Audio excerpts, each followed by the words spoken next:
എല്ലാവർക്കും സെമീനാസ് കുക്കറിയിലേക്ക് സ്വാഗതം. ഇന്നത്തെ റെസിപ്പി ഒരു കടായി ചിക്കൻ ആണ്. വളരെ എളുപ്പത്തിൽ തയ്യാറാക്കാൻ പറ്റുന്ന നല്ല ടേസ്റ്റി ആയിട്ടുള്ളൊരു കറിയാണിത്. പൊറോട്ട, ചപ്പാത്തി, പൂരി എന്തിൻ്റെയും കൂടെ കഴിക്കാൻ പറ്റിയ നല്ലൊരു കറിയാണിത്. അപ്പോൾ നമ്മൾ ടേസ്റ്റി ആയിട്ടുള്ള ഈ കടായി മസാല എങ്ങനെ ഉണ്ടാക്കാമെന്ന് നോക്കാം. ഇതിനായിട്ട് ആദ്യം കടായി മസാല തയ്യാറാക്കാം. ഒരു പാനിലേക്ക് 1 ടേബിൾ സ്പൂൺ പച്ചമല്ലി ചേർത്ത് കൊടുക്കാം. ഇനി ഇതിലേക്ക് ഒരു 3 ഉണക്കമുളക് ചേർക്കുന്നുണ്ട്. നിങ്ങളുടെ എരിവിനനുസരിച്ച് കൂട്ടുകയോ കുറക്കുകയോ ചെയ്യാം. ഇനി ഇതിലേക്ക് ഒരു 1/2 ടീസ്പൂൺ കുരുമുളകും ചേർത്തിട്ട് ചെറുതായിട്ടൊന്ന് റോസ്റ്റ് ചെയ്തെടുക്കാം. ഇനി ഇതിലേക്ക് 1 ടീസ്പൂൺ വലിയ ജീരകം, ഒരു 1/2 ടീസ്പൂൺ ചെറിയ ജീരകം, ഒരു ചെറിയ ബേ ലീഫ് ചേർത്തിട്ട് വീണ്ടും നന്നായിട്ടൊന്ന് റോസ്റ്റ് ചെയ്തെടുക്കാം. ഇപ്പോൾ ഇത് നന്നായി റോസ്റ്റായി വന്നിട്ടുണ്ട്. ഇനി ഇത് ചൂടാറിയതിന് ശേഷം മിക്സിയുടെ ചെറിയ ജാറിലേക്കിട്ട് നന്നായിട്ടൊന്ന് പൊടിച്ചെടുക്കാം. ഇപ്പോൾ ഇതാ നന്നായി പൊടിച്ചെടുത്തിട്ടുണ്ട്. ഇനി ഇതൊന്ന് മാറ്റി വെക്കാം.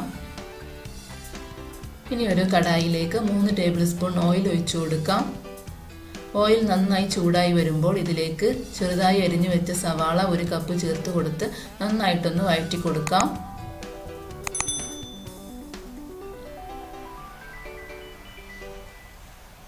ഇനി ഇതിലേക്ക് 1 ടേബിൾ സ്പൂൺ ഇഞ്ചി വെളുത്തുള്ളി പേസ്റ്റ് ചേർത്ത് വീണ്ടും നന്നായിട്ടൊന്ന് വഴറ്റി കൊടുക്കാം. ഇപ്പോൾ സവാളയും ഇഞ്ചിയും വെളുത്തുള്ളിയൊക്കെ നന്നായി വഴന്ന് കളറൊക്കെ മാറി വന്നിട്ടുണ്ട്. ഈ സമയത്ത് ഇതിലേക്ക് 2 തക്കാളി അരച്ചത് ചേർത്ത് കൊടുക്കാം. ഏകദേശം 1 കപ്പ് ഉണ്ടാകും. ഇനി ഈ തക്കാളി നന്നായി വെന്ത് വരുന്നത് വരെ വഴറ്റി കൊടുക്കണം.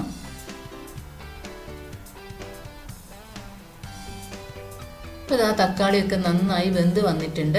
ഈ സമയത്ത് ഇതിലേക്ക് 1 ടേബിൾ സ്പൂൺ കാശ്മീരി മുളക് പൊടി ചേർത്ത് കൊടുക്കാം. ഒരു കളറിന് വേണ്ടിയിട്ടാണ് ചേർത്ത് കൊടുക്കുന്നത്.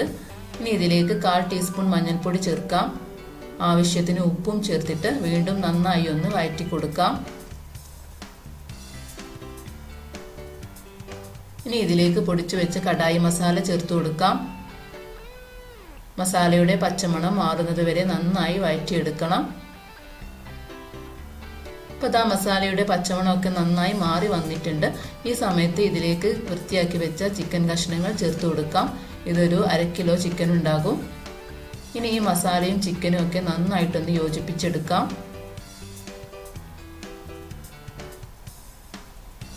ഇനി ഇത് അടച്ചു വെച്ച് കുറഞ്ഞ തീയിൽ 15 മിനിറ്റ് വേവിച്ചെടുക്കണം. ഇപ്പോൾ 15 മിനിറ്റ് കഴിഞ്ഞിട്ടുണ്ട്. ഇനി ഇതൊന്ന് തുറന്ന് നോക്കാം.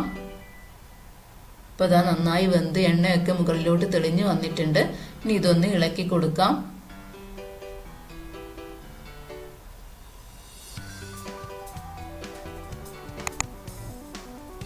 ഇനി ഇതിലേക്ക് ഒരു 1/2 ടീസ്പൂൺ ഗരം മസാല ചേർത്ത് കൊടുക്കാം.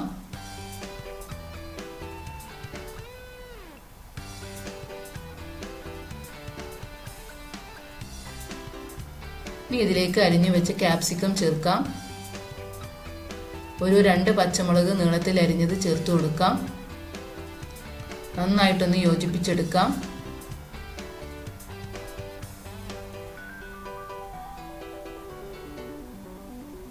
അവസാനം 1 ടീസ്പൂൺ കസൂരി മേത്തി ചേർത്ത് വീണ്ടും നന്നായി ഒന്ന് യോജിപ്പിച്ചെടുത്ത് തീ ഓഫ് ചെയ്യാവുന്നതാണ്. അപ്പോൾ നമ്മുടെ ടേസ്റ്റി ആയിട്ടുള്ള കടായി ചിക്കൻ റെഡി ആയിട്ടുണ്ട്. കാണുമ്പോൾ തന്നെ കഴിക്കാൻ തോന്നുന്ന നല്ല ടേസ്റ്റി ആയിട്ടുള്ളൊരു കറിയാണിത്. എല്ലാവരും ഒന്ന് ട്രൈ ചെയ്ത് നോക്കി നിങ്ങളുടെ ഫീഡ്ബാക്ക്സ് അറിയിക്കണം. നമ്മുടെ ചാനൽ സബ്സ്ക്രൈബ് ചെയ്യാത്തവരുണ്ടെങ്കിൽ ഒന്ന് സബ്സ്ക്രൈബ് ചെയ്യുക. വീണ്ടും ഇതുപോലെ ഈസി ആയിട്ടുള്ളതും അതുപോലെ ടേസ്റ്റി ആയിട്ടുള്ളതുമായ റെസിപ്പിയുമായിട്ട് ഞാൻ വരുന്നതാണ്. Thank you.